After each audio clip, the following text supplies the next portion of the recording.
For this game, I queued up Brody Spurlock's Battle-Hardened Las Vegas first place deck. He plays yellow tipples for a total of 9 golden tipples, and I really wanted to try that out.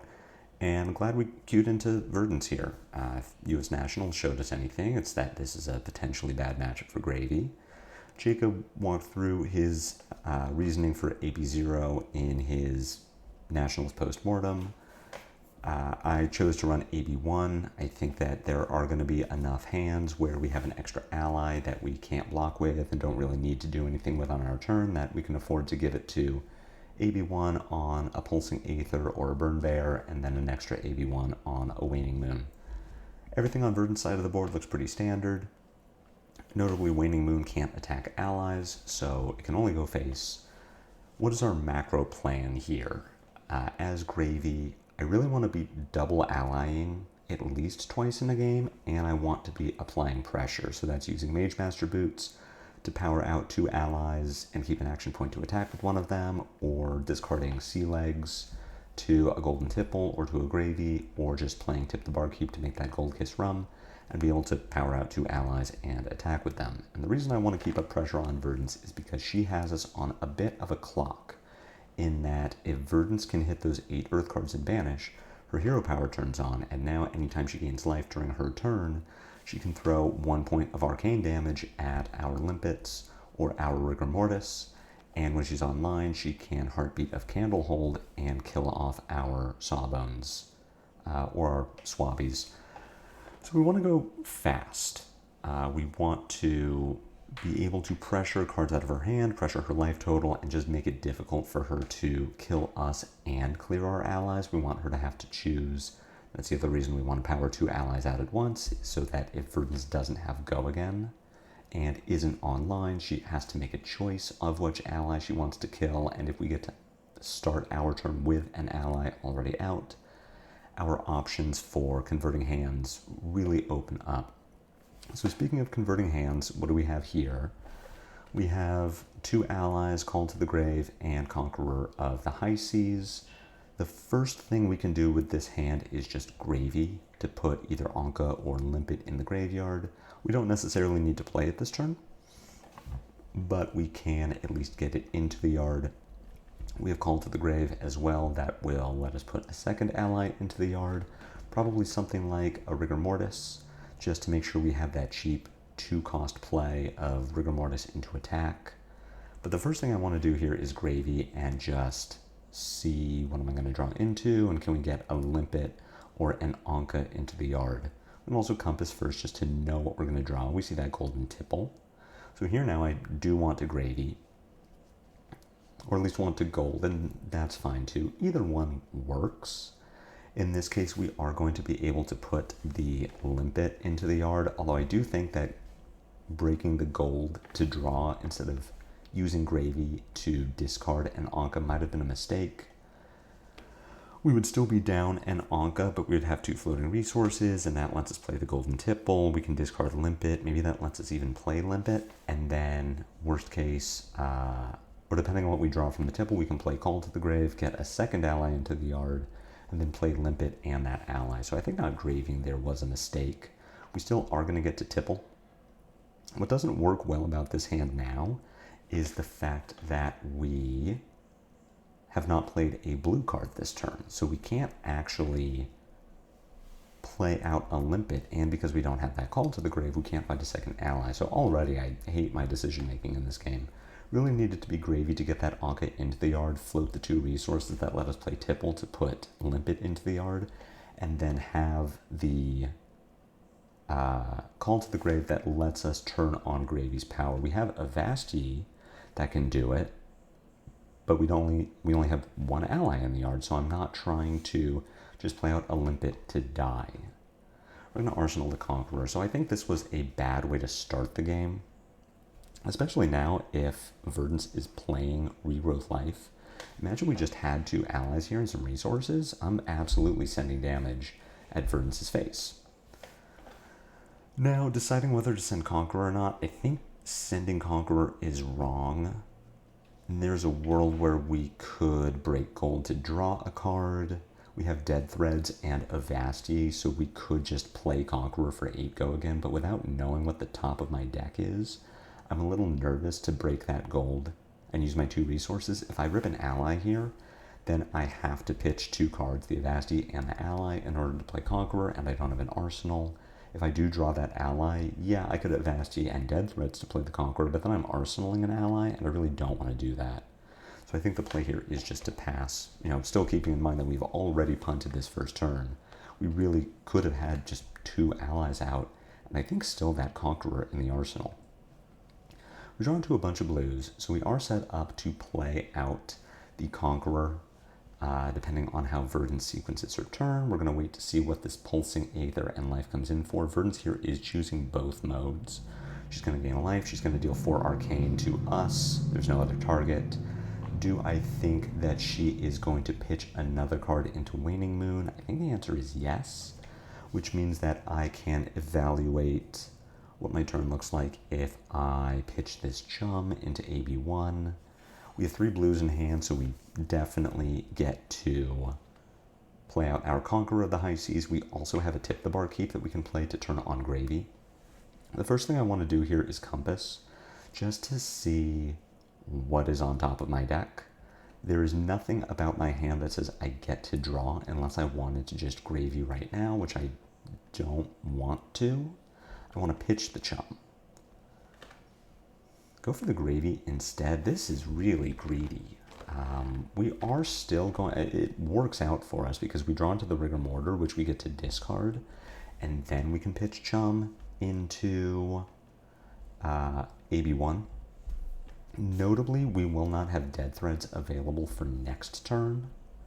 So if we pitch the Chum here, then our 4 cards are Avasti, Tip, Back Alley, Breakline, our 3 cards. We're going to discard the Rigor Mortis and then pitch the Chum, so we just have the 3 blues. What we get to do with that is play Tip the Barkeep. We then get to pitch Avasti and Back Alley Breakline into Conquer the High Seas. We float 2 resources. We can close the chain, play out Rigor Mortis.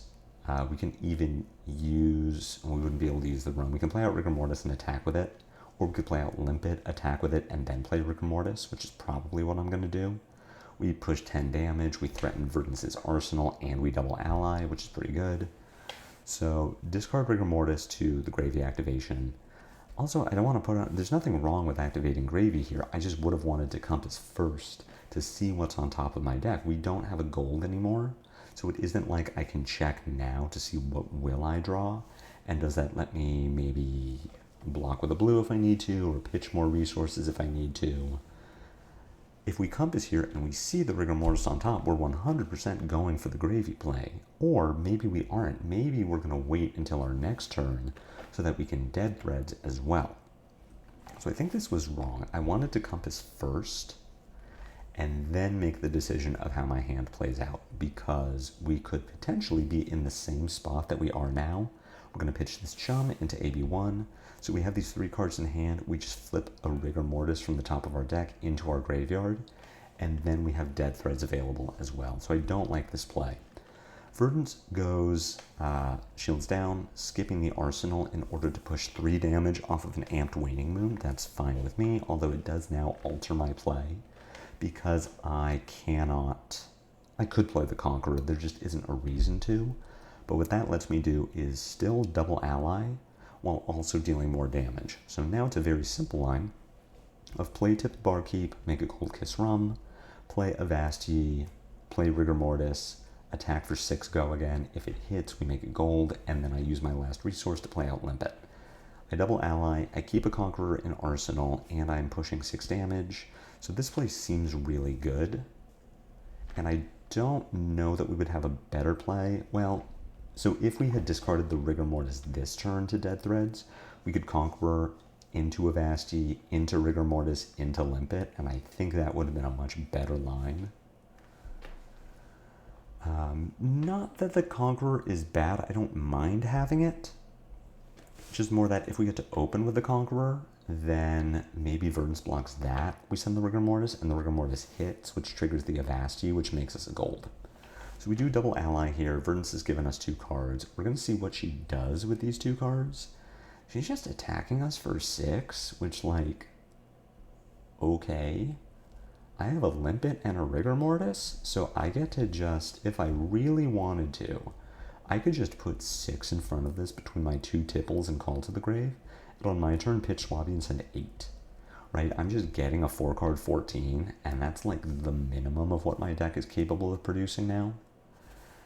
We go for the Snap, Pass Block, and Reactions. I think this is fine because look at this hand. This hand really says you're tippling. We get to pitch Call to the Grave, play Golden Tipple red, discard Swabby. We're going to make a gold, which we need because we don't have any currently. We get to draw a new card. We will have the gold, so we can compass after we Golden Tipple and see what we draw. If it turns out that we do need a blue, we also have the option, depending on what that blue on top of our deck is, to just gravy it if we wanted to play out this Swabby. But the first thing we do is Tipple. I'm going to discard the Swabby, we find another Tipple, and now it's a pretty fun line where we get to just Tipple again, discarding yellow Tipple, sending 3 more damage. We make a second gold, and after this Tipple we can then compass and see what's on top of the deck. Drawing into a Chum here makes me also think that maybe we don't compass yet, maybe we do just gravy. Knowing that this Chum should go to the graveyard, we still have the ability to Dead Threads to make the second resource to break a gold. So I don't hate gravying here and seeing what we draw into. As Murderous Rabble is okay. Worst case, we can play the Murderous Rabble in order to turn on gravy if we want to play out the Swabby or the Chum. But the first thing I want to do is compass just to see what's on top of the deck. If I end up breaking gold, what am I going to draw into? Because I could float 2 resources here. Seeing a chart the high seas, this is a little risky. So we can pitch the Murderous Rabble, break gold, float 2 resources, draw the chart, then play the chart. And if the chart hits, we end up floating 5 resources, and now we have a line where we can break Mage Master's Boots, play out a Swabby, do some attacking if we wanted to. We don't have to break Mage Master's Boots, but we will have turned on great. It lets us develop more allies, which we don't get to do if we just play Murderous Rabble. So I think the line here is Path Through Resolution, break a gold, draw the chart, and then play the chart. Choosing to send Conqueror instead. This is the aggressive line. I don't hate this. We have Dead Threads online, so we get to send 8 Go Again into Rigor Mortis. This seems fine. We're still asking Verdance the question of how do you want to deal with these 2 allies, but I would not have hated holding the Conqueror, dealing 8 less damage, but also having a Swabby out. What this line does is mean, though, that we don't have to risk chart not flipping a blue. Though, as we can see, not only would we have flipped the blue and had those 5 resources, we would have also made a gold. It's possible to know that going in, so I don't hate that I didn't take the risky line, but it would be nice if we had a Conqueror in Arsenal and a Swabby on the board.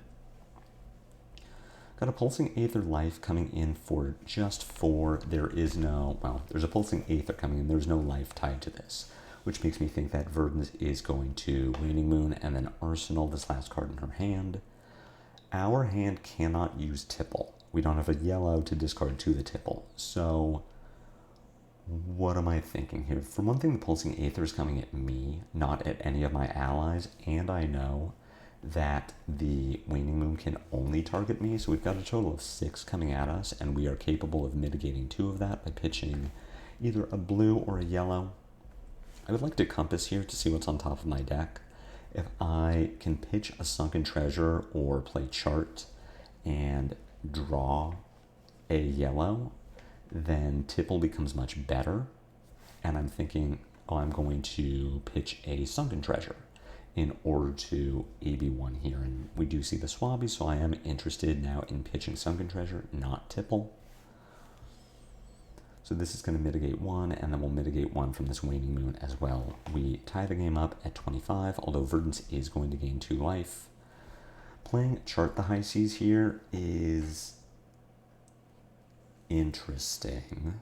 How do I like this? This does turn on our hero power. We know that we're going to put a Swabby into the graveyard. We're just also hoping that we flip a blue so that we're pitching 3, which is going to let us turbo out some allies. We do only put 2 yellows in the yard, so we make 2 gold.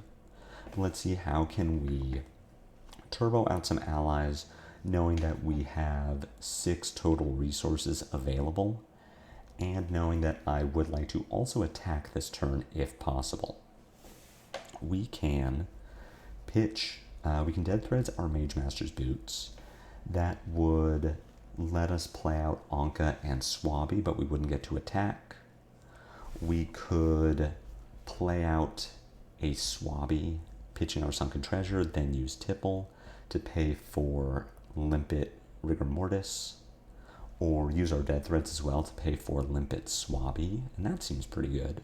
So with 6 total resources, we get to send 9 damage and put a Swabby onto the board. Verdance does not seem to want to kill our allies, but the more allies we have out, especially with Swabby, and we're able to send a 1-card 9, the more likely I am to just give 3 of my 4 cards in hand to Verdance every turn, and then just 9, 9, 9. She only has 2 cards in Banish, 2 Earth cards in Banish, so we have some time before she can start pinging our Limpet and our Rigor Mortis.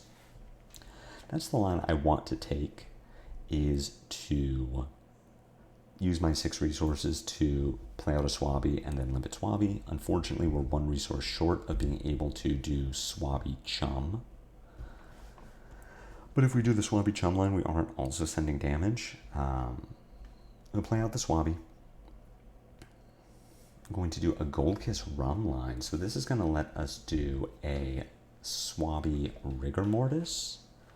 So sending 13 instead of 9, we use our Gold Kiss Rum. I don't know that I love this line, because if we still had the Gold Kiss Rum, we could play out 2 allies on our next turn and also send a Limpet attack. But we do get more of Verdance's cards. She gets to banish 3 Earth cards with Rootbound Carapace. And just sending a Cadaver's telling it us, we know that she will be able to decompose. This should also turn her online. So we're probably in a position where we can't block this Cadaverous Tilling, which, looking at our hand, we can't really block it anyway. 3 of our 4 cards don't block, and the Avasti that we have in hand is something we want to play because it's going to let us play out another Swabby. So what I think I'm doing with this hand is just saying no blocks. I'm taking 8, going down to 17. My turn is going to be play Avasti, turn on Gravy, pitch Eye of Ophidia in order to play out Swabby, then also get the Eye trigger that's going to let me fix the top 2 cards in my deck. I really want a blue so that I can pay for more of my turn and be able to Gravy into that blue and probably discard Sawbones so that I can start mitigating some damage if Verdance continues to not attack my allies. So play the Avasti. We're going to open with a Swabby attack. We're going to see 2 yellows on top of the deck, and I believe this is just bottom. We could leave the Tipple on top, bottom the Limpet, then Gravy out the Tipple, put Limpet into our graveyard, play the Tipple, discard Sawbones, but then we're floating no resources, and we're really hoping that the top card of our deck is a blue. So that just seems bad. I think bottom here is the right play. And now we can take a peek at the top of our deck. We can also just Gravy if we wanted to be a little risky with it. What does our turn look like if we don't do this? We can use our floating resource to attack with Limpet for 2. Then we can... we could pitch Limpet to attack with Rigor Mortis, but then we still have the Sawbones in hand. So I think the first thing we want to do is Gravy, just to get this Sawbones into our yard. We see a Call to the Grave on top of the deck. See, again, if we Gravied first, we draw the call, and then we get to look to see what was under it. Maybe we have another blue, and now we can make some resources by pitching the call. But we do get to now Gravy. Put the call in hand, put Sawbones in graveyard, which is going to give us a total of 7 resources to play with this turn. What we're really missing here is action points. So we could call out a back alley break line into our graveyard, which would give us 2 action points. We have not played Watery Grave yet, so our compass is still on. Let's say we play the call, put a back alley in graveyard. We make those 2 action points. We have 4 total resources to play with, which lets us play Sawbones, have 2 action points remaining, send Rigor Mortis for 6 with an action point, and then send Sawbones, and that seems pretty good. We get to develop a Sawbones, which is going to mitigate some damage. We get to send 12. So this just seems bad. I don't like this play. I do like that we played the Sawbones, but I think with that call into back alley, we had a way to push more damage this turn and also make effective use of all of our resources. So what we can do now is attack with Limpet. We float a resource. We can break Mage Master's Boots. We could pitch the Limpet and play out another Swabby and then send Rigor Mortis. And it looks like that's what I'm gonna do. But this is just worse than pushing 12. We're only pushing 6, and look at our board. We didn't need another Swabby here. We're good. Verdance is clearly going to ignore our allies for the duration of this game. She's just sending face, which I don't think is a good idea, but it is something she can do. So we've got a Felon coming in. This will be 8. We will have to bottom a card. We can take a peek at the top of our deck with Compass. We could also Gravy, draw a card, discard Sea Legs, make a Gold Kiss Rum, and with one of these blues, we get to send 13 damage with Swabby and Rigor Mortis. So we can tap the Sawbones, prevent 1 incoming from this Felling. We probably bottom Tipple to the Felling. Let's hopefully Gravy first. Put the Sea Legs into discard, get that Gold Kiss Rum, and then we can determine what we're doing as far as this Felling is concerned. Activating the Gravy, discarding the Sea Legs. So we do know now that we have a blue in hand, so we get to bottom this Tipple to Felling.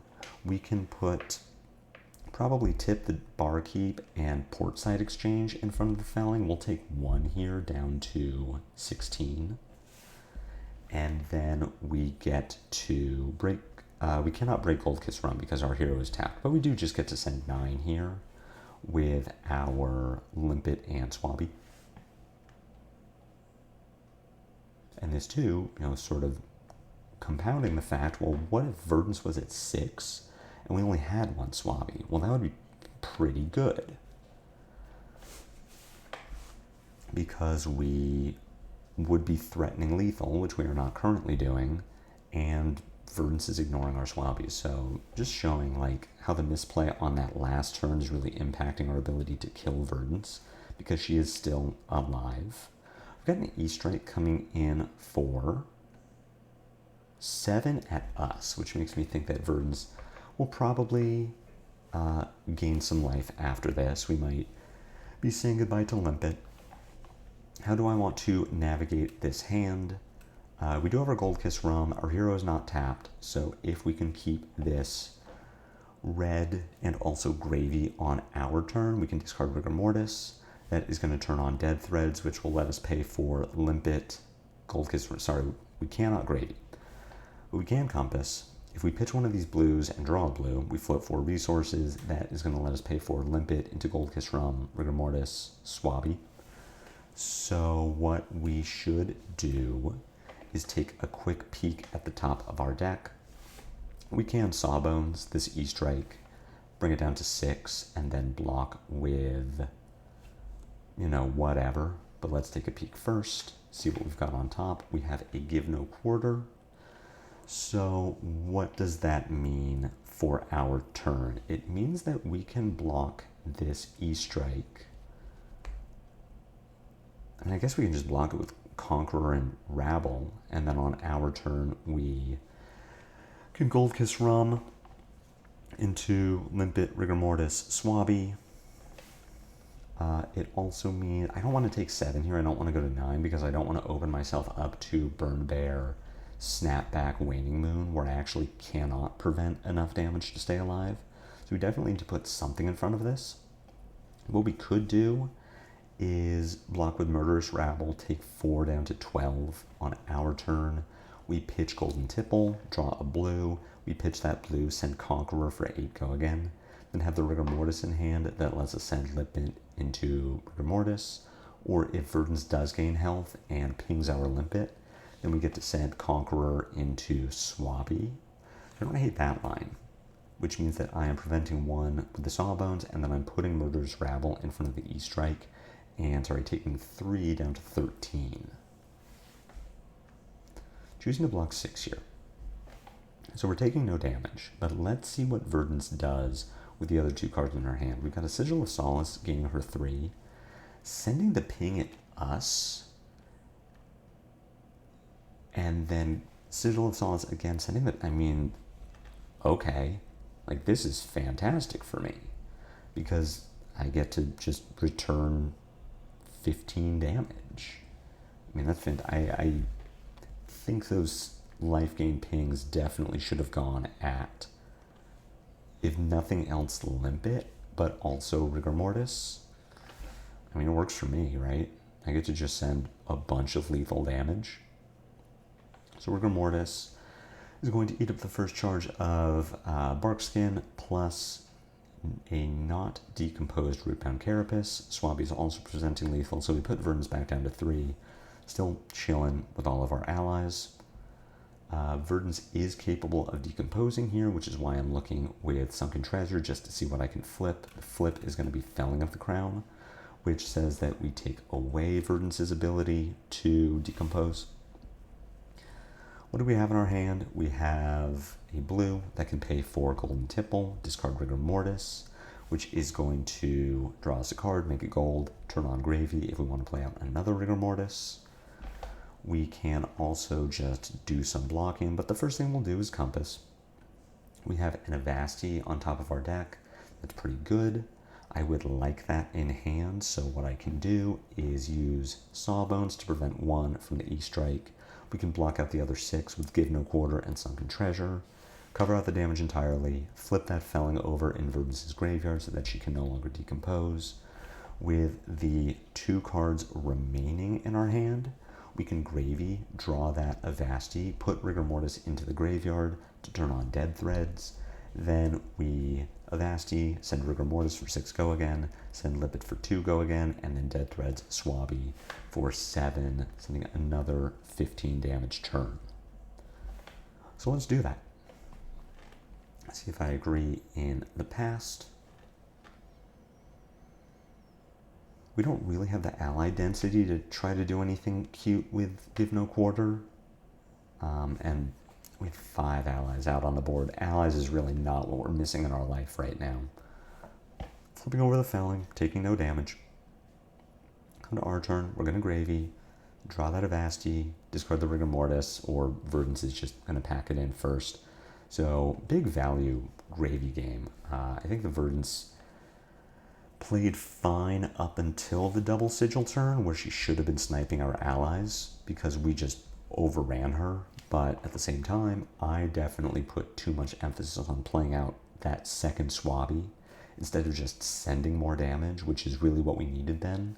Between Limpet, Rigor Mortis, Sawbones, Swabby, we were not hurting for another ally. In fact, we were hurting for action points more than anything, which says that if we can put Verdance low enough on life, then suddenly our action points matter a lot more because they present lethal, rather than just creating more bodies that we cannot attack with and that Verdance doesn't seem to care to kill. So we did get there in the end. We had a very strong start, which carried us through the end of the game, and I suspect is what intimidated Verdance away from trying to keep our allies clear.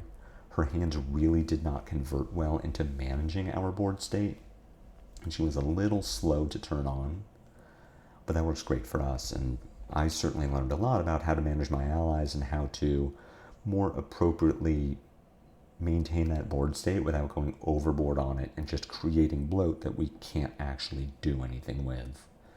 I hope you enjoyed this game. I hope you also learned something from it. If so, be sure to hook that like button. My comments are always open for any questions or feedback. If you haven't already done so, please consider a YouTube subscription. It's free. It helps me out a lot. I have a Blue Sky, a Discord, and a Patreon, links to which are in the video description below. I'll be back with more daily FaB gameplay, and until then, take care.